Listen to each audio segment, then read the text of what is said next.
Now I understand why you're willing to put up with Donald Trump. Because I hit that and I'm out the door. Yeah, that sounds good when you're saying that. It's a good one-liner on what you're saying, but you still sound bitter and frustrated. Look what happened with a guy named Trevor Bauer. That is just an insult. No, it is. You're not getting me. This is like being called a racist all day. No, it's not. I'm not. That's not an argument. I keep making arguments and you keep saying you sound bitter. You got to come up with something other than you sound bitter. Well, you do, though. Patrick Bet-David sat down with Anne Coulter, and things got pretty heated and pretty awkward as Patrick Bet-David starts to press Anne Coulter on some of the decisions that she's made, a lot of statements that she's made on the PBD podcast. Things just got awkward and heated, and Anne Coulter definitely entered panic mode quite a bit during this whole debate and conversation here with Patrick Bet-David. Let's get into this clip here from Valuetainment and the PBD podcast of Patrick Bet-David really pressing Anne Coulter a lot and her starting to squirm and get very uncomfortable. Let's check this out. Have you ever been married before or no? Mm-mm. Did you ever get close to getting married? Mm-hmm. So this is getting a little personal. But I'm gonna ask a different, and I'm gonna ask you from. And by the way, again, I think this is sexist. Oh, the Christie point when I was for Christie, yeah, they'd all say, "Oh, chubby chaser." I didn't even know what that meant. It's like girls who like fat guys to have sex with. No, this isn't a sexual thing. I want a wall. My social life is fine. No, that's not what I'm asking. But the part I'm asking is. When you're saying this is getting kind of personal, it's a question. You don't have to answer it. You can simply say, I don't want to talk about it. I'm totally okay with that. No, I feel certain people are very hard to please. I'm not hard to please. Well, let me make my point. So, for example, I've had relationships where... This is the craziest thing I've ever heard. He runs on building a wall. Yeah. 4 years he doesn't build a wall. No, it's fine. Oh, you demand everything. No, but I would... can't please this woman. Are you mad? No, I'm not. I'm not mad. I'm just watching you. Listen to this question. So for me, I feel like there are certain people that you have to be very careful because they're either super gung-ho about you and like I've dated girls where relationship was unfreaking believably high peak. The peak was so high, it doesn't make any sense, right, on how high the peak was. Like, this is going to be freaking insane. But dude, talk about the low. The low was painful.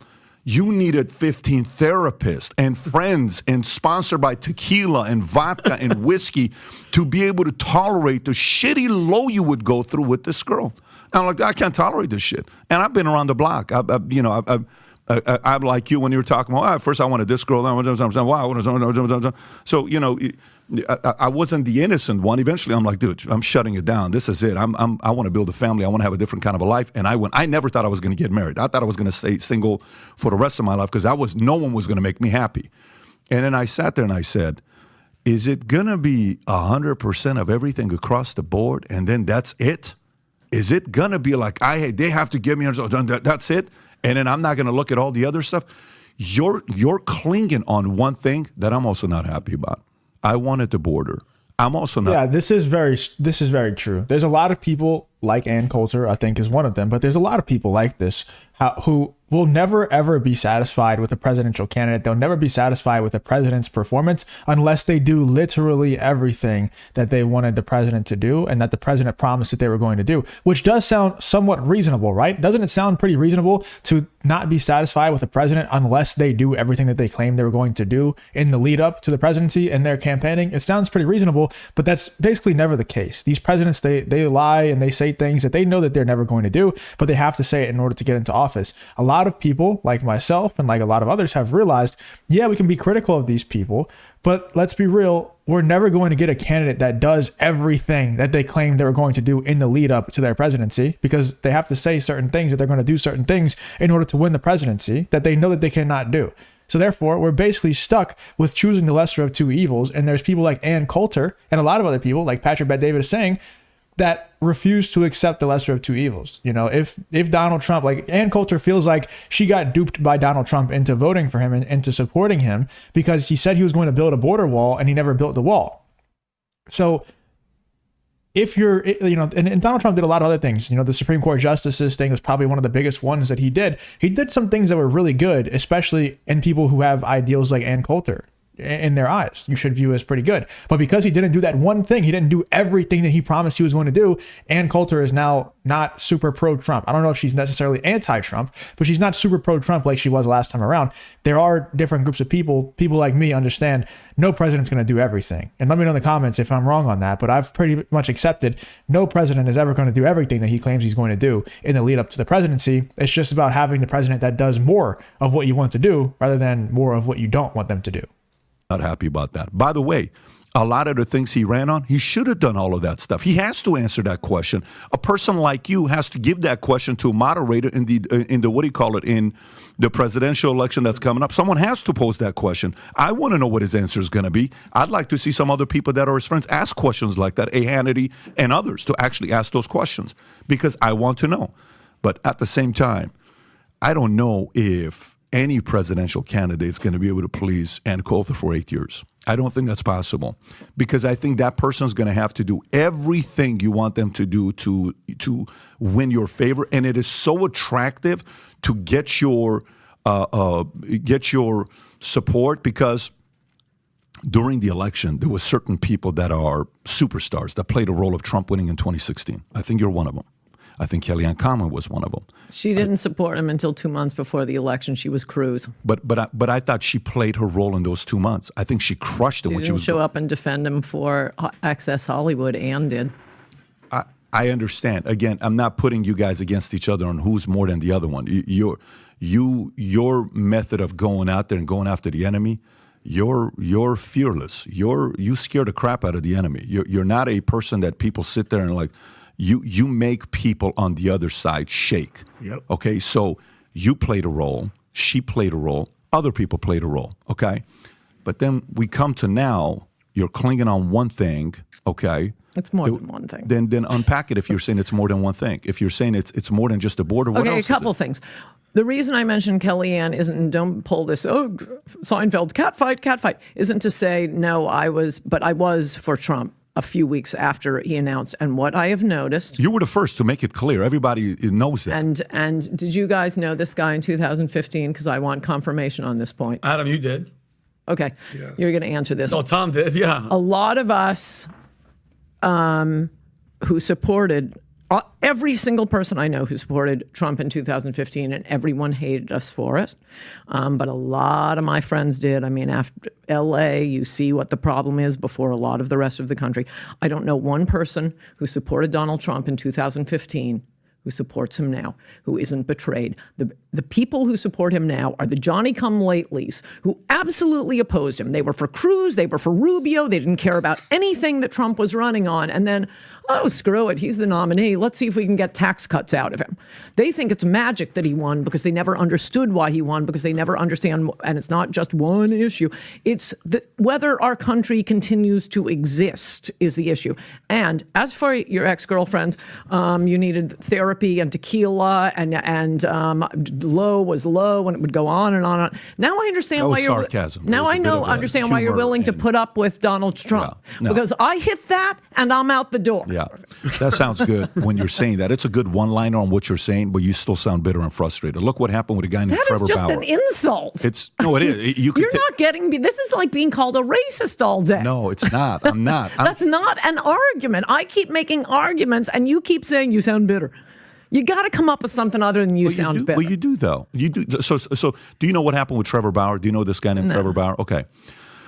So, Tom, did you see what happened with Trevor Bauer yesterday with the story? Yeah, wait a second. I didn't. By the way, let me know in the comments if I'm just being a fence rider right now, but I kind of do see both sides of this. You know, obviously, I like Patrick Bet-David a lot, but I also like a lot of things Anne Coulter has to say. And I do agree that, you know, we should be not anti-Trump. It's not really the time for that. We need to make sure that Kamala doesn't win this next election. Trump is obviously the best choice for the country, all that stuff. I understand, and I agree with Patrick Bet-David there, and I think Patrick Bet-David he's been pretty steadfast in that stance where he goes after Vinny for saying that we shouldn't support, you know, the anti-Israel people, the anti-foreign aid people, because we need to just be on the side of Trump. And since Trump supports those people, we should just be on his side. Like he's been steadfast in this stance, and I don't agree with it all the time. I also agree with Anne Coulter that like now more than ever, Trump is backing down from who he ran as back in 2016.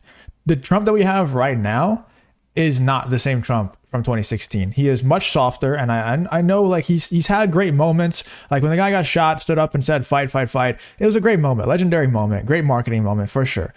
But the Trump that we have now is so much softer than the Trump that we had back in 2016. It's not the same person. I don't know what changed him. I don't know if he had some spiritual awakening that he wants to now be like, friendly to all sides. And I'm not talking about him being endorsed by RFK and possibly bringing RFK into his cabinet and Tulsi Gabbard into his cabinet. I'm not saying that's bad. That's a good thing. I'm saying his stance on certain things, the things like disavowing Project 25 and the stuff that he's been saying about IVF and abortion laws and stuff like that. It's just so much softer than the Trump that we had back in 2016. He's not the same hard Trump that we had back in 2016. So I see both sides of this. I can see Anne Coulter's complaints. I have those same complaints about a lot of things Trump has been saying lately. But I also see Patrick Bet-David's side and like the fact that this is not time for division. This is time for unity, because if we don't have unity right now, things can get really, really bad if Kamala Harris wins, if Donald Trump doesn't win. It could get really bad for this country and for the entire globe. So I don't know. Let me know in the comments. Whose side are you on so far?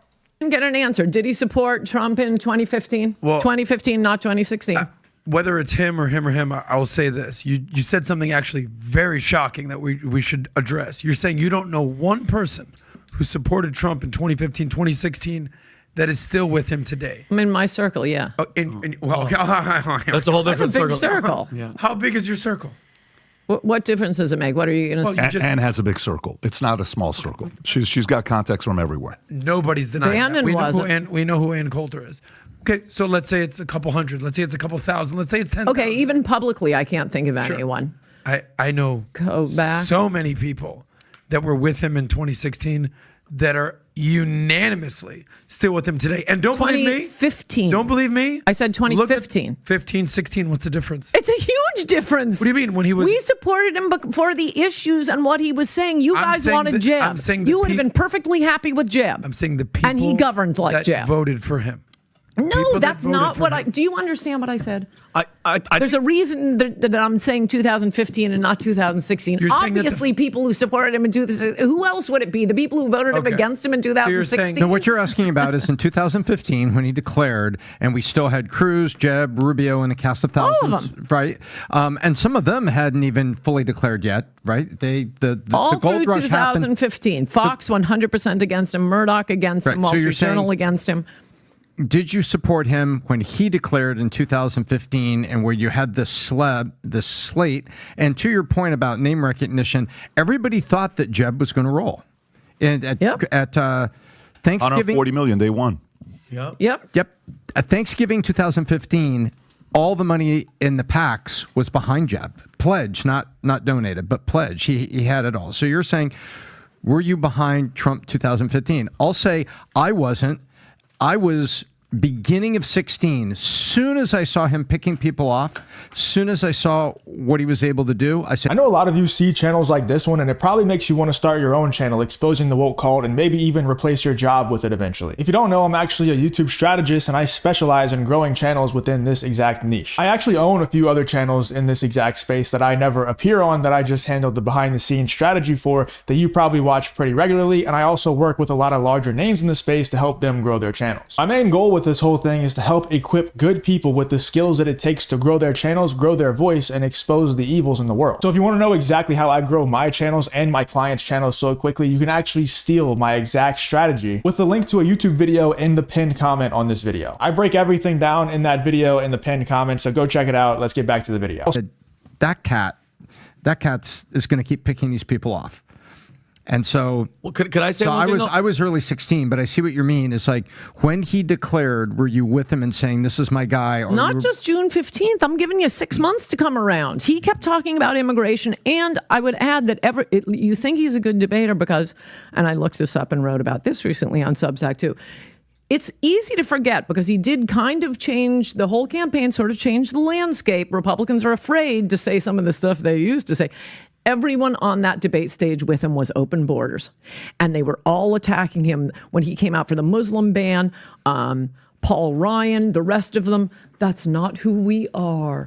So he was being attacked specifically the same way DeSantis does the right thing on COVID, and he's being attacked, and he stands strong. Trump was standing strong. All the rest of them were attacking him. That's the 215 landscape for you. Those of you who didn't support him in 2015 don't give a crap about immigration. You want a tax cut. So congratulations, you got your tax cuts. But those of us who supported him for the issues he ran on that set him apart from every other candidate say he failed. You're talking about the early adopters. Well, because 6 months you have. Well, and take somebody like me, because I'm the average Joe, military veteran, family, legal immigrants, brother and sister, military veterans as well. I could honestly have cared less about Trump. You're fired, all that. I could never care less. The personality when he was on stage, when he started going at people, then I started becoming more attracted because I'm like, okay, he's funny, he's witty. I'm a comedian myself. But then I think once seeing what they did with, the collusion, the Russia, and that he risked, and I got into it with Steve Schmidt big time, where I was like, because he's just Lincoln Project, it's all BS. I go, this guy sacrificed everything, wittingly or not wittingly, pulled back the curtain and let us all see what they were doing. So it's like almost like we want him, and again, I'm saying for us because these are the people that you guys were talking about. It's almost we have to, because it's not fair what they did, and we want him to go again. The ISIS he destroyed. To me, he tried with the wall. They wouldn't let him because of racism. He's racist, Mexicans, all that stuff. I'm that average person that's. I also think that Ann Coulter has a right to not like what happened in Trump's first term. I agree. She also has a right to not like who Trump is becoming right now. I also agree that I think he's very, very soft, way too soft. A lot of his supporters don't like the fact that he's disavowing Project 25. I don't think it's really that bad. So I don't know why he's disavowing it so hard. There's nothing really that crazy. Like, it's just an ominous name and that's it, And I think that a big draw to Trump is that he's not a politician. He's a businessman. That's what a lot of people say about him. But that also caused a lot of problems in his first term. Like, things that he was trying to accomplish. Let's use building the wall for an example. Because he picked the wrong people to be on his side, because he wasn't an experienced politician, he didn't know who was going to backstab him. He didn't know who was going to be, Mike Pence's and stuff like that. He didn't know who was actually going to be, who was supposed to be on his team, who were actually going to be against him. He didn't know that was going to happen. So because he wasn't a politician, yeah, it's a big draw for electing him, but it also came back to bite him. And that's a big reason why he wasn't able to accomplish a lot of things that he claimed that he was going to accomplish. So yeah, Ann Coulter has a right to be angry at him. She has a right to not like the fact that, he didn't accomplish a lot of things that he promised that he would. But at the same time, I don't think that should stop you from supporting him in this election, because he has learned a lot from being the president. Obviously, you learn a lot from being the president of the United States, learning how those things work, learning how, you have to choose your friends wisely. You have to choose your cabinet wisely, people who are supposed to support you through the presidency. You have to choose them very, very wisely, or else you're not going to be able to get anything done. He saw that with the last presidency, wasn't able to get anything done, largely in part, a large part to the fact that he picked the wrong people to be on his side. Let me know in the comments what you think about Patrick Bet-David and Ann Coulter going at each other. I thought it was a very entertaining back and forth. Things obviously got a bit heated and got a bit personal for sure. But let me know in the comments, who do you think won? Do you think Ann Coulter is in the right about Trump, or do you think Patrick Bet-David is in the right? Let me know in the comments what you think about this whole Valuetainment PBD podcast clip.